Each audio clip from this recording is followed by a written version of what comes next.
ถ้าคริสเตียนเข้าใจพระคุณชีวิตก็จะวุ่นวายสับสนวุ่นวายตรขี้ตรนายยโหยหนึ่งตรโหตรหนึ่ง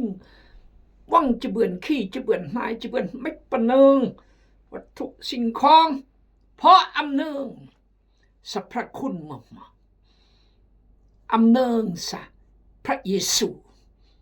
เดืองชีวิตเกอรู้อีเลียนจากตีรวยมารสตานและมาเปลนรกโดยกระเดชีวิตแรกถ้าเข้าใจอีจะมอดวัตถุกันแรกชีวิตอมอดมีอยากกบูลเจียกันแรกชีวิตอีจำแต้งแนวนี้อีจะรักพระเจ้าและรักยงมาตายเหมรักพี่น้องทุกชนชาติชนเผ่าจะมาเผ่ามาตั้งแต่เพราะพระคุณเดชพระเจ้าคือพระเยซูแต่งอีเดตัวอย่าง40 ปลายปีประเทศฟิลิปปินส์โรงนั่งก้นแยงนั่งเป็น2-3-400เฮ็ดเพื่อไฟฟ้าลัดวงจรเพื่อบีดประลงปิดกนท่านก็ทันท่านก็ก่อหานแต่ไม่คนนำจงแรงเกือว่าจูหานมันย่อแต่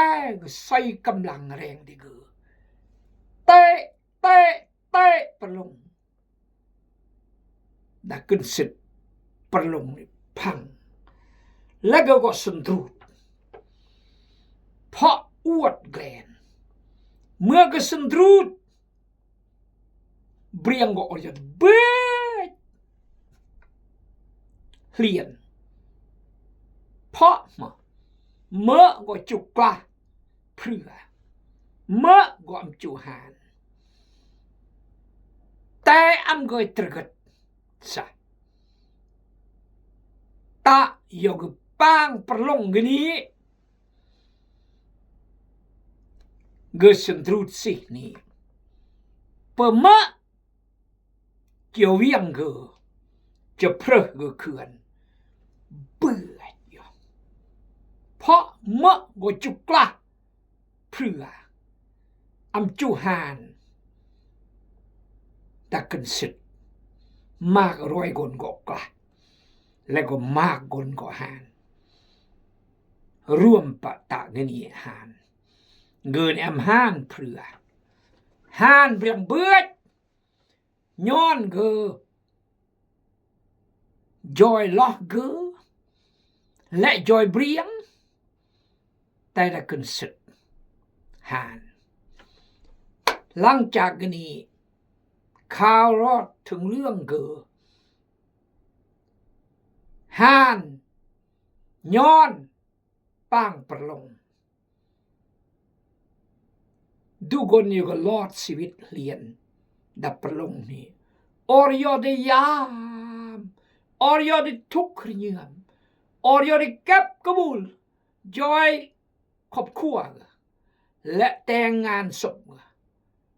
อย่างยิ่งใหญ่เพราะตระกัดรอด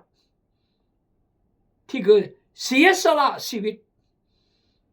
แล้วความตั้งใจที่จะหานเพื่อนเพียงปะตังลุยรอดก็จุลอดเพื่อนในมันย่อแต่บังเอิญก็เลยบีอาแรงสันรูดและนก็เบื่อล้อแล้วก็หานกีภาพกีกุนจากพระเยซูกุนแบบพระเยซูอย่างสองกางแขนแต่เมื่อพระเยซูจึงเมื่อพระเยซูไทยมาบกำลังมาบหานเพื่อแต่เมื่อมาเบียงมาศาสนาเบียงมาพระเจ้าองค์มาบังหรือคนมาบังที่เคยได้เมื่อพระเจ้าบอกแต่เมื่อต้องมาพระเยซูคำตอบก็คือพ ระเยซูเมื่อพระเจ้าและมาเจ้าของอีปรอยมาได้เกออีกุยเกออีพิษเกออีกบฏทรยศเกออีหักหลังเกออีฟ้าฟื้นกฎหมายเกอตาดามใหญ่ว่ามาเปรสองที่ก็ห้ามมันเบออีกุยเกออีพิษเกออีเวทกันตรองเซเกออียำยังรอยมานสตานยี่แหละจะบ่มาตำเตยอหันปลออำเพื่อเรียงแต่พระเยซูเมื่อเจ้าของชีวิตอีกจูรหานและสามมือเวรจักหานสนะรวยสนะมาบสนะความหานอันความรอดพ้นจากมาบพ้นจากรวยพ้นจากนรกพ้นจากการตัดสินอันชีวิตนิรันดร์บิหารไม่บัดและอภัยมาบอภัยละบีเดละบีจื้อและไทยมาเวทอีประกายโดยมามเตเกอและกลางชีวิตอีอันสะอาดจิตวิญญาณของท่านสะอาดเหมือนสำลีหรือคือได้ล้างโดยโลหิตพระเยซูท่านสนิทกับพระเยซูทุกวันแล้วหรือคือได้ล้างโดยโลหิตพระเยซูเอเมนฮาเลลูยาจำเป็นจะต้องเมื่อเกิดจริงจะอภัยมาบอีเบือนไทยมาบอีเบือนและหมดอียรสวรรค์เบือนเบียงเมื่อบังอำเบือนขึ้นพระเยซูนำนี้จะรู้อีเขื่อนสวรรค์อีสำนึกพระคุณได้เกอสิ่งก็แตงและสองข้างแขนมันตะฟิลิปปินส์อยู่ทั้งประลงกันนี้อันคนรอดมันเพื่อหาอีก็รอดอันเพื่อหาเพื่อนรกหาอียัดดัสวรรค์ดำโดยสรีลกี่คือคริสเตียนอเมอดารยะดารกายสอกเมียสอกกบลดารยะดารกายสอกเบอร์สอกมาดารยะดารกายสอกตำแหน่งกี่กันนายกุยที่ยังยอคัดยังยอตละยอโอ้ยโอ้เพื่อบ่เปิดเพื่อโอ้พระวิญญาณบ่เปิดไปพระคัมภีร์บ่ได้มอกเหมือนมนุษย์มอกพี่น้องเอ้ยโอ้มันสกแปลกๆมันได้เพื่อแต่ว่าเพื่อพระวิญญาณอันอดเทศซ่อนเบื่อน40 ปลายปีพี่น้องเห็นว่าแรงอ่านพระคัมภีร์55 รอบอันโอแตงเวียกพระเจ้ารอดมือสกีเพราะพลังอำนาจฤทธิเดชเดชพระเจ้าด้วยสำนึกพระคุณเดชพระเจ้า yes เหมือนยาโคบอธิษฐานหรือโอ้สมควรจะรับเมื่ออุเลียนจากยงมาว่าสนาลกันมวยแต่ก็ได้อากนกบาลมวดแกะตัวแปะตัวลำโบตัวอูดเป็นพันตัวระมางสมควรพี่น้องเอ๋ยถ้าอีสำนึกพระคุณพระเจ้าและก็เข้าใจพระคุณพระเจ้าและก็ลึกซึ้งในพระคุณพระเจ้ายากชีวิตอีจะเจริญก้าวหน้าในพระเจ้าเสือเลยขอพระเจ้าเมตตาขอสมัยเลยลอยจมกนเจก้อนตายเดงเฮมโยยงมาพี่น้องมาบอยสาวนุ่มนักศึกษาลอยจมกนขอพระเจ้าอวยพรบ่ขอโทษกับ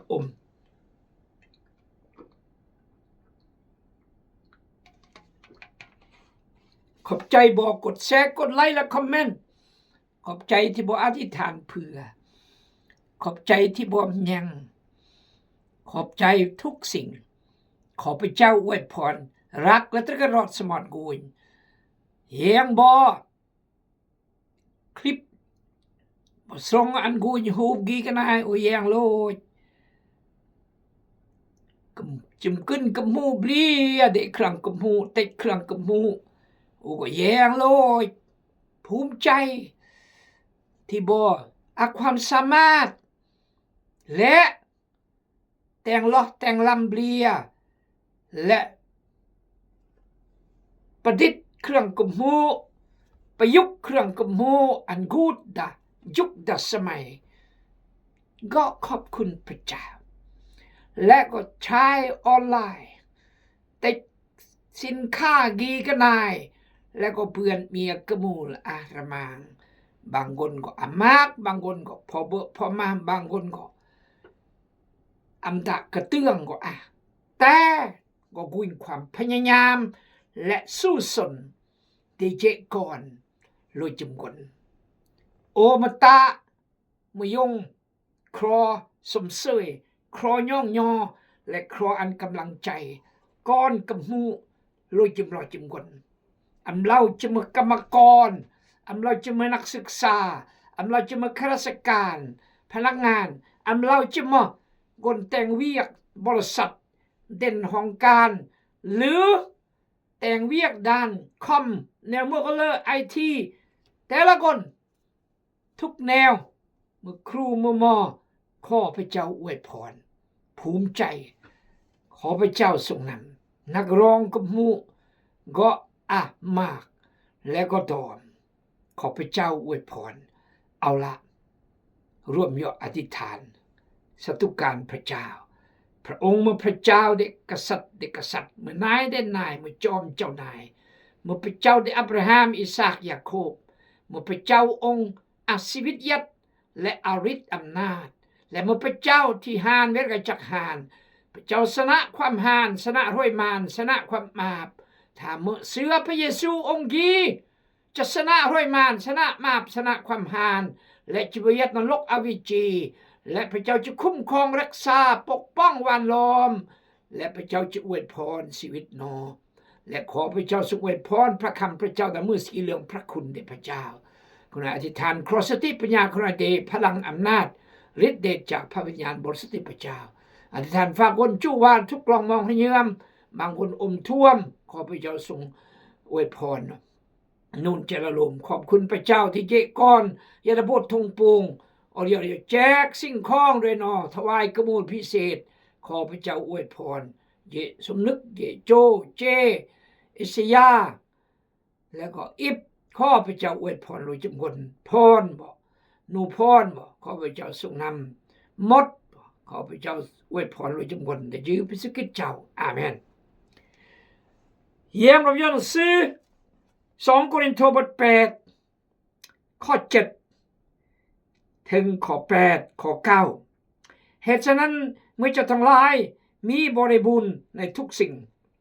คือความเสื่อถ้อยคำวิชาความรู้ความกระตือรือร้นและความฮักต่อเฮาเจ้าทั้งหลายก็จงประกอบการกุศลนี้อย่างบริบูรณ์เหมือนกันเฮากล่าวดังนี้บ่แม่นคำบัญชาแต่ได้นำเรื่องความกระตือรือร้นของคนอื่นมาเทียบทดลองกับความฮักของพวกเจ้าทั้งหลายนั้นเบิ่งว่าเป็นของแท้หรือบ่เพราะว่าเจ้าทั้งหลายรู้จักพระคุณของ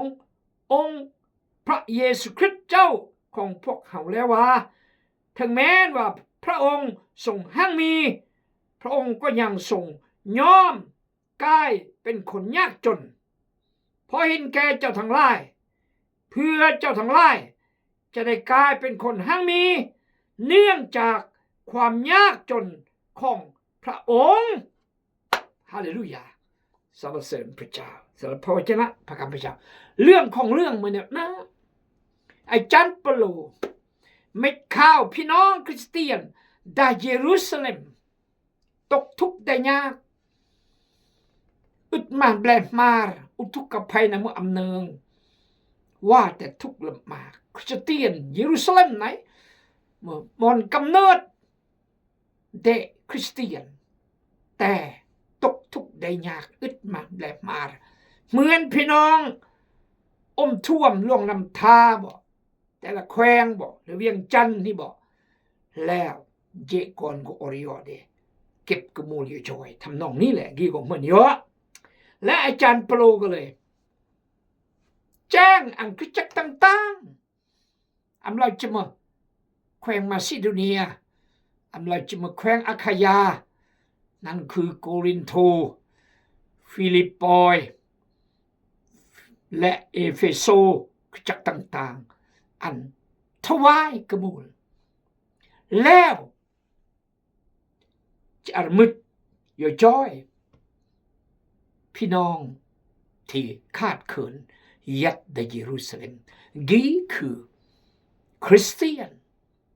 จะต้องเข้าใจเรื่องกุศลย่อยย่อและย่อย่อยพักย่อยลัดย่อยมาบ่อยก่อนโรคบกลึกย่อยนักเรียนนักศึกษาย่อยอุทกภัยต่างๆเกิดขึ้นกี่มพระบัญชาเดพระเจ้าเมื่ออินอาศิวิตยัดอีอาจบุบและเบรียงก็ย่อยอีและเบรียงบุบอีก็ย่อยเบรียงย่อยๆไกลๆกี่คือคำสอนเดพระเยซูอาจารย์เปโลก็เลยก็จลางยจรอคริสตจักรต่างๆเมื่อดังนี้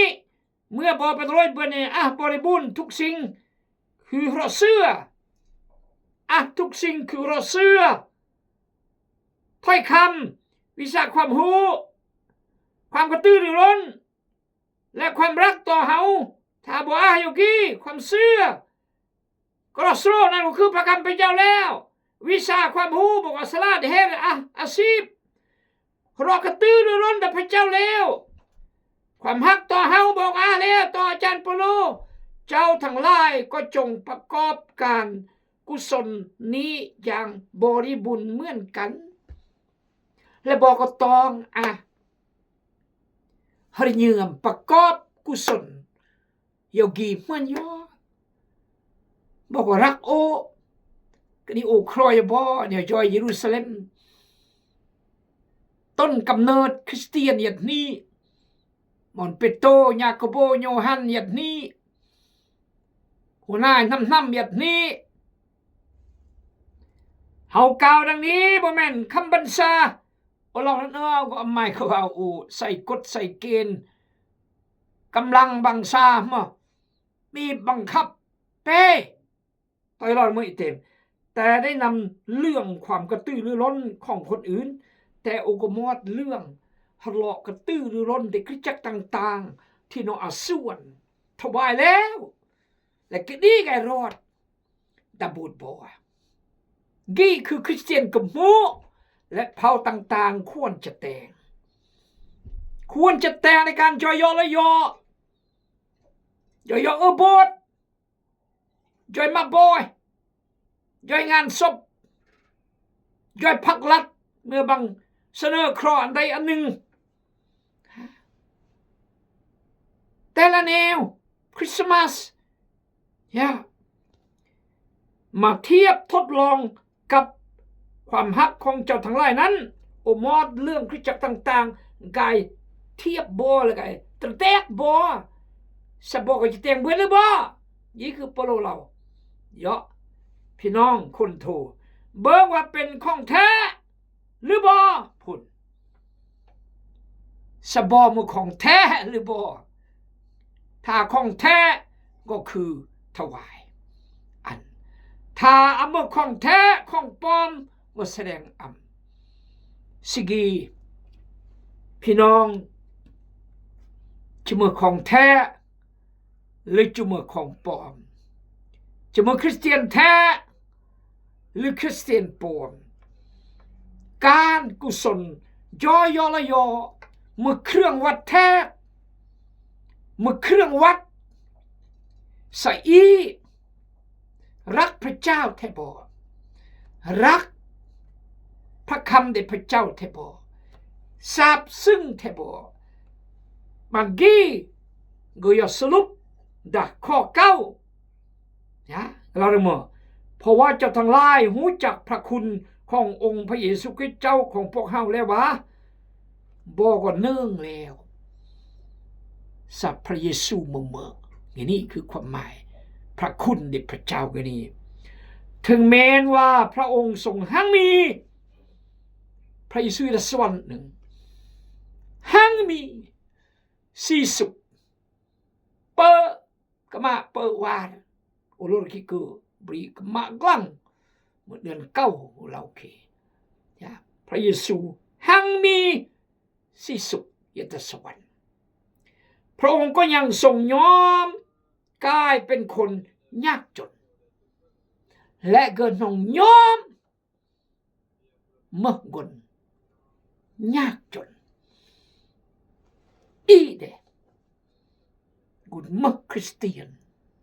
แล้วแต่เจรมังแต่คริสเตียนเล่เจรมังแต่ธนาอาจารย์อันเบิ่นเลอะก็เบิ่นรายอันเบิ่นห้อยก็เบิ่นแหละครอนโอเบื่อนนี่คือตั้งพระองค์ก็ยังทรงยอมกลายเป็นคนยากจนต่อยะคักเสมอเพราะเห็นแก่เจ้าทั้งหลายเพราะกุญแก่อีตลอด8,000 ล้านคนอย่าตลกกี่ตอนก็ห้าหนึ่งนี่อัมตรอด1,000 ล้านคน2, 3, 400 ล้านคนไม่อัมรอดสัมไม่แต่ก็กุญ8,000 ล้านคนและตั้งมือที่เกิดห้าในจนถึงก็ดีเงินนำเมื่อ1,000 ล้านคนห้านเนี่ยเกิดเนี่ยพี่น้องเลยโอ้ฮาเลลูยาเพราะเห็นแก่เจ้าทั้งหลายยากจนเพราะเห็นแก่เจ้าทั้งหลายเพื่อเจ้าทั้งหลายจะได้กลายเป็นคนหั่งมีเพื่ออีปัตโลชีวิตอะไรบางคนระมังโอระมังก็นี่สิโอนระมังมาพี่น้องหั่งมีเนื่องจากความยากจนของพระองค์อิระมังย้อนก็ทุกข์อิเลย้อนก็เจออิเบลียย้อนก็จัดอีกลอกย้อนก็เฮียงก็จังอันอีเบลียอันก็เจอนี่คือพระเจ้าอันอิระมังมั้งบิอาโรยอย่าได้สวิตบิอามาเบื้องความรอดพ้นชีวิตในระดับไพ่มาไทยมากลางมาชนะโรยชนะมาชนะความหานเมื่อก้อนได้พระเจ้าตีกาประทับจากโลกยอยาได้พระเจ้ามีกุนรกและบิทึกตัดสินยาตาโลกีบิมือคอยอย่ามาอย่าสารคนนึ่มคนกลำแนวสู้ทุกแนวบิเบอร์โลเลคิลาเมายารักกับรักก่อนรักยงมาตายเหบรักยอและยอรักบ้านรักเมืองรักประเทศชาติระมังที่ปโลเล่าแค่เมื่อระมังอาเมียขบวนระมังชีวิตเมชีวิตเลออามาค่อยมาค่อยรวยอันนั้นคนอามีอักบุลแต่เปิดความสุขเปิดความชื่นชมยินดีเพราะพระเยซูได้ชีวิตดื่มสัพพะคำที่จอยบอกเข้าใจบุบยอมเมดมือต่อยอขอพระเจ้าอวยพรอาเมน